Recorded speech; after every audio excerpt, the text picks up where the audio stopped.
নমস্কার আমার সকল মাধ্যমিক পরীক্ষার্থী বন্ধুরা, আশা করি তোমরা সকলেই খুব ভালো আছো। সামনেই তো তোমাদের মাধ্যমিক পরীক্ষা, তার জন্য নিশ্চয়ই প্রস্তুতি খুব জোর কদমেই চলছে। সেই প্রস্তুতিকে যাচাই করে নেওয়া শ্রেষ্ঠ পন্থা হলো মক টেস্ট। আর নিয়ে চলে এসেছি তাই তোমাদের জন্য 20টি প্রশ্নের তৈরি এই গুরুত্বপূর্ণ ভিডিওটি। বন্ধুরা, ভিডিওটি অবশ্যই শেষ পর্যন্ত দেখবে এবং এই 20 নম্বরের মধ্যে তোমরা কে কত নম্বর পেলে তাই ভিডিওর কমেন্টে লিখে জানাতে কিন্তু একদমই ভুলো না। তো চলো কথা না বাড়িয়ে ভিডিওটি শুরু করা যাক।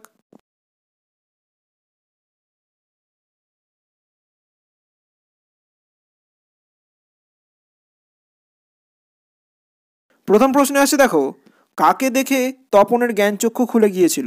অপশানগুলি দেখে নেব। অপশান ক, তপনের মেজো কাকা। অপশান খ, তপনের মা। অপশান গ, তপনের নতুন মেশো। নাকি অপশান ঘ, তপনের ছোট মাসি। সঠিক উত্তর অপশান গ, তপনের নতুন মেশো। বন্ধুরা, তোমরা চেষ্টা করবে আমি উত্তর বলার আগে তোমরা নিজেরা সঠিক উত্তরটি নির্বাচন করে ফেলার। এবার আসছি পরবর্তী প্রশ্ন। দেখো, বছরগুলো কিভাবে মাথার ওপর নেমে এসেছিল? অপশানগুলি দেখে নেব। অপশান ক, বরফের মতো। অপশান খ, পাহাড়ের মতো। অপশান গ, পাথরের মতো। নাকি অপশান ঘ, জলের মতো। সঠিক উত্তর অপশান গ, পাথরের মতো। এবার আসছি পরবর্তী প্রশ্ন। দেখো, সভ্যতার শেষ পুণ্যবাণী কি? অপশানগুলি হলো অপশান ক, সাহায্য করো। অপশান খ, ক্ষমা করো। অপশান গ, দয়া করো। নাকি অপশান ঘ, হাত বাড়াও। সঠিক উত্তর অপশান খ, ক্ষমা করো। এবার আসছি পরবর্তী প্রশ্ন। দেখো, বাইজি ছদ্মবেশে হরিদার রোজগার কত হয়েছিল? অপশানগুলি দেখে নেব। অপশান ক, 8 টাকা 8 আনা। অপশান খ, 6 টাকা 12 আনা। অপশান গ, 10 টাকা 9 আনা। নাকি অপশান ঘ, 8 টাকা 10 আনা। সঠিক উত্তর অপশান ঘ, 8 টাকা 10 আনা। এবার আসছি পরবর্তী প্রশ্ন। দেখো, কিসের দ্বারা কুমারের অভিষেক করা হয়েছিল? অপশানগুলি হলো অপশান ক, চন্দন। অপশান খ, গঙ্গদোক। অপশান গ, বেলপাতা। নাকি অপশান খ, কোনোটিই নয়। সঠিক উত্তর অপশান খ, গঙ্গদোক। এবার আসছি পরবর্তী প্রশ্ন। দেখো, কবি প্রদীপ তুলে ধরতে বলেছেন কাদের? অপশানগুলি হলো অপশান ক, তরুণদের। অপশান খ, বধূদের। অপশান গ, পুরোহিতদের। নাকি অপশান ঘ, কোনোটিই নয়। সঠিক উত্তর অপশান খ, বধূদের। এবার আসছি পরবর্তী প্রশ্ন। দেখো, নিম্নের যে জিনিসটি গিরিশ মহাপাত্রের পকেটে পাওয়া গিয়েছিল তা হলো? অপশানগুলি দেখে নেব। অপশান ক, গাঁজার কলিকা। অপশান খ, সিগারেট। অপশান গ, লজেন্স। নাকি অপশান ঘ, গোপন পত্র। সঠিক উত্তর অপশান ক, গাঁজার কলিকা। এবার আসছি পরবর্তী প্রশ্নে। অমৃতের বয়স ছিল কত? অপশানগুলি হলো অপশান ক, 10। অপশান খ, 8। অপশান গ, 12। নাকি অপশান ঘ, 11। সঠিক উত্তর বন্ধুরা অপশান ক, 10। এবার আসছি পরবর্তী প্রশ্নে। কবি তাঁর গায়ে কি পরেছেন? অপশানগুলি দেখে নেব। অপশান ক, লোহার বর্ম। অপশান খ, গানের বর্ম। অপশান গ, পাথরের বর্ম। নাকি অপশান ঘ, সোনার বর্ম।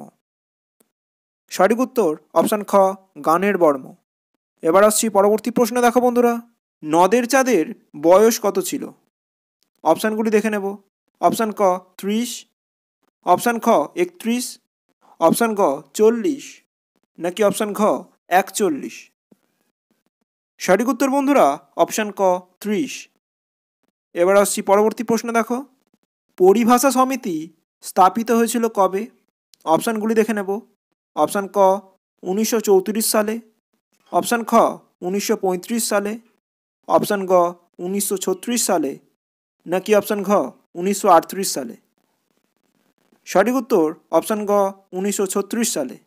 এবার আসছি পরবর্তী প্রশ্ন। দেখো, ছোটবেলায় লেখকেরা যার জ্যামিতি পড়েছেন তা হলো? অপশান ক, কেসি নাগ। অপশান খ, মেঘনাথ সাহা। অপশান গ, ব্রহ্মমোহন মল্লিক। নাকি অপশান ঘ, কোনোটিই নয়। সঠিক উত্তর অপশান গ, ব্রহ্মমোহন মল্লিক। এবার আসছি পরবর্তী প্রশ্ন। দেখো, সিন্ধু তীরে কবিতাটি কোন কাব্যগ্রন্থ থেকে নেওয়া হয়েছে? অপশানগুলি হলো অপশান ক, মেঘনাদ বধ। অপশান খ, পদ্মাবতী। অপশান গ, গীতাঞ্জলি। নাকি অপশান ঘ কোনোটিই নয়? সঠিক উত্তর অপশান খ পদ্মাবতী। এবার আসছি পরবর্তী প্রশ্ন দেখো। সিন্ধু তীরে ভূপতিত গিরিশৃঙ্গ কিংবা তরু যথা বজ্রাঘাতে কার সম্পর্কে এমন উক্তি করা হয়েছে? অপশানগুলি দেখে নেব। অপশান ক রাবণ, অপশান খ কুম্ভকর্ণ, অপশান গ রামচন্দ্র, নাকি অপশান ঘ ইন্দ্রজিৎ?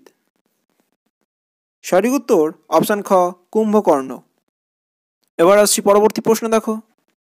জগদীশবাবুর সম্পত্তির পরিমাণ কত? অপশান ক 10 লক্ষ টাকা, অপশান খ 11 লক্ষ টাকা, অপশান গ 5 লক্ষ টাকা, অপশান ঘ 20 লক্ষ টাকা। সঠিক উত্তর অপশান খ 11 লক্ষ টাকা। পরবর্তী প্রশ্নে আসছি। শ্রীপান্থের আসল নাম কি? অপশানগুলি দেখে নেব। অপশান ক নিখিল চট্টোপাধ্যায়, অপশান খ নিখিল মিত্র, অপশান গ নিখিল সরকার, নাকি অপশান ঘ নিখিল সেনগুপ্ত? সঠিক উত্তর অপশান গ নিখিল সরকার। এবার আসছি পরবর্তী প্রশ্ন দেখো। এসো আমরা কুস্তি লড়ি কে কাকে কথাটি বলেছিল? অপশান ক অমৃত ঈশাবকে বলেছিল, অপশান খ কালিয়া অমৃতকে বলেছিল, অপশান গ ঈশাব অমৃতকে বলেছিল, নাকি অপশান ঘ কালিয়া ঈশাবকে বলেছিল? সঠিক উত্তর অপশান খ কালিয়া অমৃতকে বলেছিল। এবার আসছি পরবর্তী প্রশ্ন দেখো। হিমালয়বাসী সন্ন্যাসী সারা বছরে শুধু কি খান? অপশানগুলি হলো অপশান ক একটি আমলকি, অপশান খ একটি হরিতকি, অপশান গ একটি তুলসী পাতা, নাকি অপশান ঘ একটি আপেল? সঠিক উত্তর অপশান খ একটি হরিতকি। পরবর্তী প্রশ্নে আসে দেখো। হিমালয় যেন পৃথিবীর মানদণ্ড উক্তিটি কার? অপশানগুলি হলো অপশান ক রবীন্দ্রনাথ, অপশান খ বিবেকানন্দ, অপশান গ কালিদাস, নাকি অপশান ঘ বিদ্যাসাগর? সঠিক উত্তর অপশান গ কালিদাস। এবার আসছি পরবর্তী এবং এই ভিডিওর শেষ প্রশ্নে।